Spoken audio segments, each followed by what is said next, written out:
Good morning students. आज हम आपकी पुस्तक का 5वां पाठ पढ़ेंगे जिसका नाम है अक्षरों का महत्व। और इस पाठ के लेखक हैं गुणांकर मूले। इस पाठ में लेखक अक्षरों के बारे में बता रहे हैं, अक्षरों के महत्व के बारे में बता रहे हैं कि कैसे अक्षरों का विकास हुआ और अक्षरों के विकास के बाद किस तरह मानव का विकास हुआ। बच्चों, आप लोगों ने अपने घर में या अपने आसपास छोटे बच्चे देखे होंगे जो बोल नहीं पाते हैं। वो अपनी बातें कैसे कहते हैं?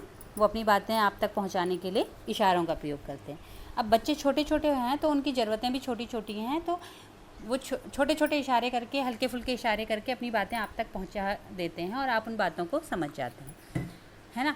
अब लेकिन ये देखिए, अगर उस स्टेज में आप हों जहाँ पर आपको भाषा नहीं आती है या आपको बोलना नहीं आता है, वहाँ पर आपको अपने इशारों का प्रयोग करना है, तो कितनी मुश्किल होगी। अपनी बातें आप दूसरे तक पहुंचाएंगे तो आप आसानी से पहुंचा सकते हैं?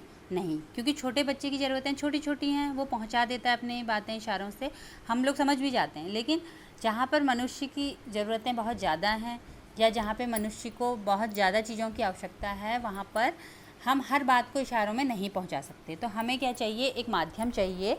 जो माध्यम कौन सा है? वो भाषा का माध्यम है या अक्षरों का माध्यम है।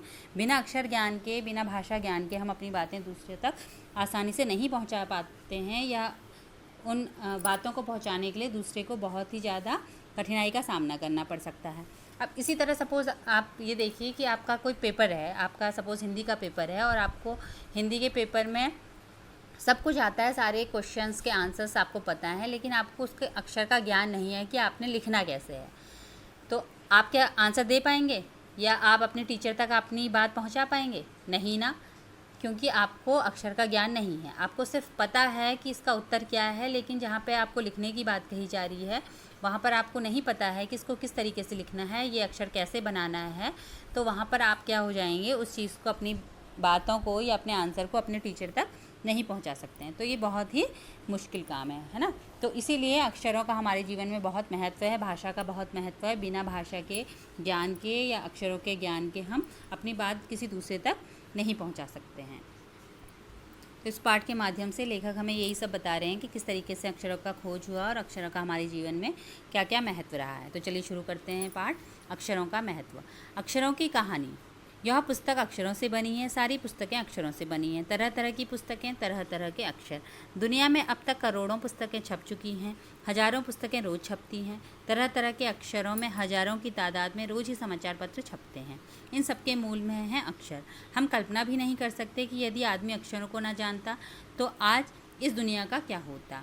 कोई कह सकता है कि हम अक्षरों को अनादिकाल से जानते हैं। अक्षरों का ज्ञान हमें किसी ईश्वर से मिला है।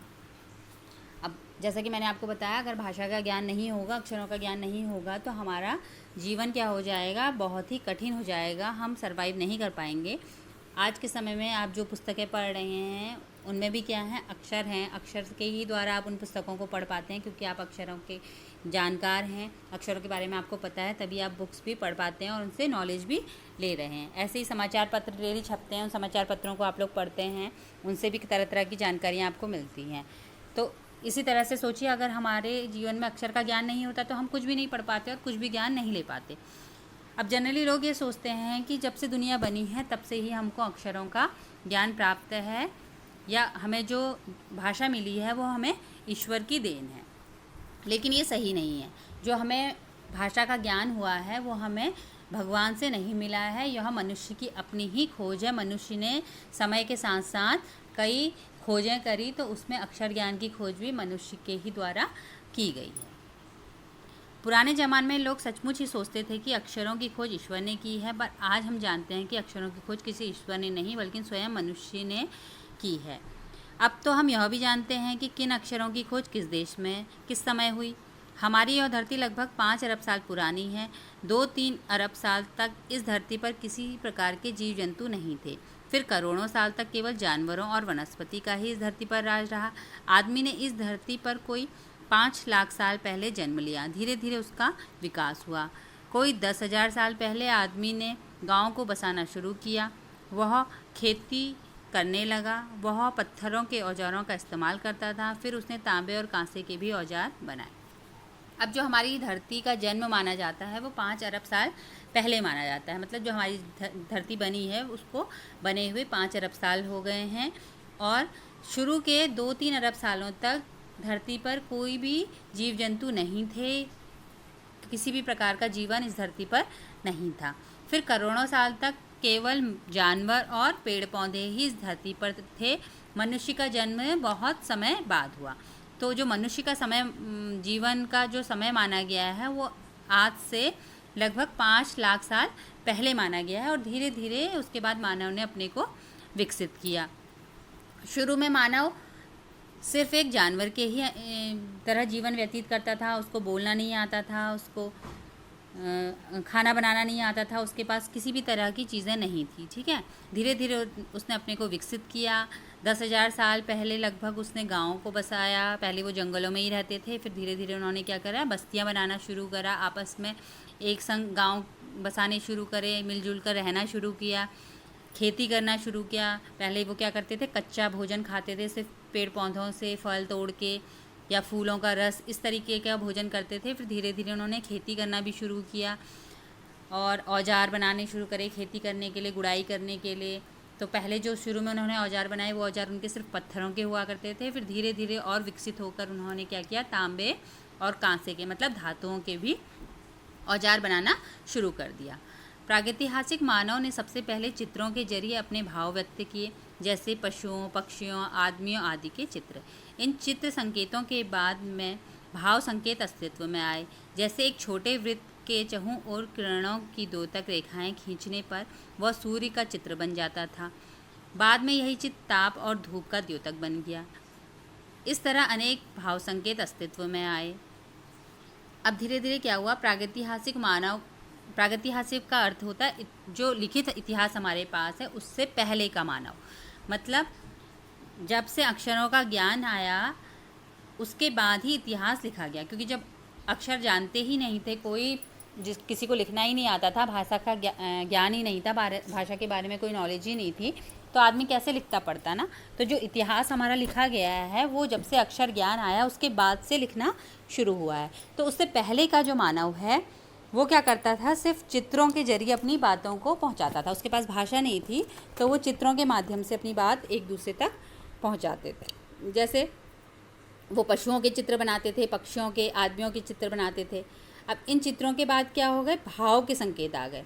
जैसे अगर उन्हें सूरज बनाना है तो सूरज के लिए वो एक सर्किल बना देते थे, सर्किल के साइड में चारों तरफ से किरणें बना देते थे। जैसे आप लोग भी बनाते हो ना, ड्राइंग में पिक्चर बनाते हो जब, तो सूरज का अगर आपको चित्र बनाना होता है तो कैसे बनाते हो, एक सर्किल करते हो और उसमें साइड से क्या करते हो, किरणें बना देते हो ना। तो वैसे ही वो लोग भी अपने भाव व्यक्त करने के लिए, अगर उनको गर्मी वाला भाव बताना है कि यहाँ पर गर्मी है, कुछ ऐसा बताना है, तो वो सूरज का सर्किल बनाते थे और उसमें चारों तरफ से किरणें बना देते थे। इस तरह से फिर वो धीरे धीरे चित्रों के द्वारा ही अपनी बातें एक दूसरे तक पहुँचाते थे। तब जाकर काफ़ी समय बाद आदमी ने अक्षरों की खोज की। अक्षरों की खोज के सिलसिले को शुरू हुए मुश्किल से 6,000 साल हुए हैं, केवल 6,000 साल। अब देखिए, पहले तो चित्रों के माध्यम से आदमी अपनी बातें पहुंचाता था और सिर्फ अक्षरों की जो खोज हुई है वो 6,000 साल पहले हुई है, जबकि धरती कब बन गई है हमारी, 5 अरब साल पहले बन चुकी थी। लेकिन जो अक्षरों का ज्ञान हुआ है मनुष्य को सिर्फ 6,000 साल पहले हुआ है। अक्षरों की खोज के साथ एक नए युग की शुरुआत हुई। आदमी अपने विचार और अपने हिसाब किताब को लिखकर रखने लगा। तब से मानव को सभ्य कहा जाने लगा। आदमी ने जब से लिखना शुरू किया तब से इतिहास आरंभ हुआ। किसी भी कौम या देश का इतिहास तब से शुरू होता है जब से आदमी के लिखे हुए लेख मिलने लग जाते हैं। इस प्रकार इतिहास को शुरू हुए मुश्किल से 6,000 साल हुए हैं। उसके पहले के काल को प्रागैतिहासिक काल यानी इतिहास से पहले का काल कहते हैं। अब देखिए, जैसे कि मैंने आपको बताया, प्रागैतिहासिक जो होता है इतिहास से पहले का काल, मतलब हमारे पास इस काल का कोई भी लिखित प्रमाण नहीं है, उस समय का कोई भी लिखित ब्यौरा नहीं है कि वहाँ पे मनुष्य ने क्या किया, कैसे धरती में लोग रहते थे, इस तरीके की कोई भी बातें हमारे पास नहीं है। हमारे पास जो भी इतिहास है वो कब से का है, जब से मनुष्य ने अक्षरों का ज्ञान प्राप्त किया, लिखना लोगों को आ गया। अब जहाँ से लोगों को लिखना आ गया वहाँ से एक नए युग की शुरुआत हो गई, मतलब वहाँ से समय चेंज हो गया, एक युग परिवर्तन आ गया। क्योंकि उससे पहले क्या चीज़ें होती थी किसी को जानकारी नहीं है, लेकिन जहाँ से अक्षरों का ज्ञान हुआ उसके बाद क्या क्या हुआ, समय समय पर क्या क्या हमारी दुनिया में, हमारे जीवन में, मानव के विकास में परिवर्तन आए, उस चीज़ का पूरा लिखित प्रमाण हम लोगों के पास है। तो जो आदमी था जब से उसने अक्षरों का ज्ञान सीख लिया तो वो अपने विचार और अपना जो भी उसका हिसाब किताब था हर चीज़ को वो लिखकर अपने पास रखने लगा। तो इससे क्या हुआ, एक पीढ़ी से दूसरी पीढ़ी तक लिखित विचार भी लोगों को मिलने लगा। मतलब पहले समय के व्यक्ति क्या सोचते थे, उनके विचार क्या थे, उनका रहन सहन खान पान किस तरीके का था, वो दूसरी पीढ़ी को भी पता चलने लगा, क्योंकि उन्होंने हर चीज़ का लिखित रूप अपने पास रखना शुरू कर दिया, या हर बात को अपना एक लिखित प्रमाण के रूप में अपने पास सिक्योर करना शुरू कर दिया। तो अगली पीढ़ी को भी वो बातें मिलने लगी, उनका इतिहास क्या हो गया, मतलब वो इतिहास के रूप में उस चीज़ को पढ़ने लगे। तो यहाँ का जो मानव था धीरे धीरे क्या कहलाने लगा, सभ्य मानव कहलाने लगा। मतलब मानव का जो था वो सिविलाइजेशन हो गया, उसमें सभ्यता आने लगी। मतलब हर चीज़ के लिए वो मतलब अच्छी तरीके से उन चीज़ों को करने लगा। पहले वो कच्चा खाना खाता था, कपड़े भी नहीं पहनता था, पेड़ पत्तियों को लपेट के, फूलों को लपेट के उनके कपड़े बनते थे, और कच्चा शिकार करके कच्चा मांस खाता था। आग का आविष्कार भी उनको पता नहीं था। धीरे धीरे फिर उन्होंने आग का आविष्कार किया, तो खाना पका के खाना शुरू किया। फिर एक जगह से दूसरी जगह जाने के लिए वो ऐसे ही पेड़ों के सहारे बंदरों की तरह उछल कूद के जाते थे। फिर धीरे धीरे पैदल जाते थे। फिर बाद में जब पहियों का आविष्कार हुआ तो फिर उन्होंने बैलगाड़ियाँ इस तरीके की चीज़ें भी बनाना शुरू किया। तो उनके लिए क्या हो गया, फिर जो लाइफ थी उनकी थोड़ा ईजी हो गई, क्योंकि उतना उनको चलना नहीं पड़ता था। फिर वो पहियों के सहारे, बैलगाड़ियों के सहारे एक जगह से दूसरी जगह जाते थे। तो ऐसे धीरे धीरे क्या हो गया, जब मनुष्य ने अपने को विकसित करना शुरू किया तो वो फिर सभ्य मानव कहलाने लगा। तो यहीं से, जहाँ से अक्षरों का ज्ञान प्राप्त हुआ, यहीं से इतिहास का भी आरंभ हो गया, क्योंकि यहाँ से लिखित इतिहास हम लोगों के पास मौजूद है। तो जो अक्षरों का ज्ञान हमें मिला 6000 साल पहले मिला है। अक्षरों की खोज 6000 साल पहले हुई है। तो इतिहास भी जो माना जाता है, इतिहास की शुरुआत कहाँ से मानी जाती है, 6000 साल पहले से मानी जाती है। और जो उससे पहले का समय है उसको बोल दिया जाता है प्रागैतिहासिक काल, यानी कि इतिहास से पहले का जो समय है वो प्रागैतिहासिक काल हो। चलिए अब आगे देखते हैं। अतः हम देखते हैं कि यदि आदमी अक्षरों की खोज नहीं करता तो आज हम इतिहास को न जान पाते। हम यह न जान पाते कि पिछले कुछ हजार सालों में आदमी किस प्रकार रहता था, क्या क्या सोचता था, कौन कौन राजा हुआ इत्यादि। अक्षरों की खोज मनुष्य की सबसे बड़ी खोज है।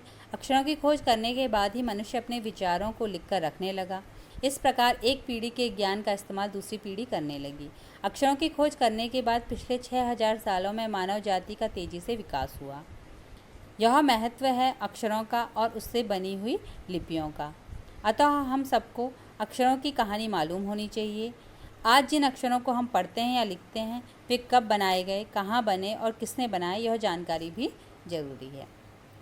अब देखिए, जो अक्षरों की खोज हुई है वो आदमी के द्वारा हुई है, ये तो आपको पता चल गया है कि ईश्वर की देन नहीं है, मनुष्य के द्वारा ही अक्षरों की खोज हो पाई है। और अक्षरों की खोज जब मनुष्य ने की, उसी के बाद ही हम जो पुराने समय की बातें हैं उन बातों को पढ़ पाते हैं, या उन बातों का हमारे पास आज क्या है, कोई रिकॉर्ड है या बुक्स के रूप में वो हमारे पास हैं, ताकि हम उनको पढ़ के पुरानी बातों के बारे में पता कर पाएँ कि उस समय आदमी का रहन सहन कैसा था, उसके विचार क्या थे, और कौन कौन राजा किस किस समय में हुए, किन किन राजाओं का हमारे देश में राज्य रहा, अंग्रेज़ों का राज्य किस प्रकार से हुआ, हमारे देश को अंग्रेज़ों ने कैसे गुलाम बनाया। इस तरह की सारी बातें जो हैं वो हमें इतिहास के माध्यम से ही पता चल पाती हैं।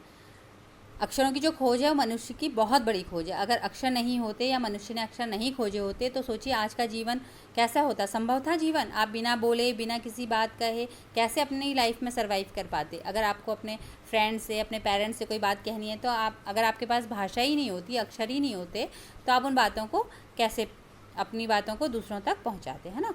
तो अक्षरों की खोज के बाद ही मनुष्य ने क्या किया, अपने विचारों को लिखने लगा। अपने विचारों को, अपनी बातों को क्या करके लिख के उसको नोट करने लगा, ताकि अगली पीढ़ी तक भी वो बातें, उसके विचार दूसरों तक भी पहुंच पाएँ, दूसरी पीढ़ी भी उसका विचारों का इस्तेमाल करके अपने आप को क्या करे, विकसित कर पाए, अपने लिए और अच्छा जीवन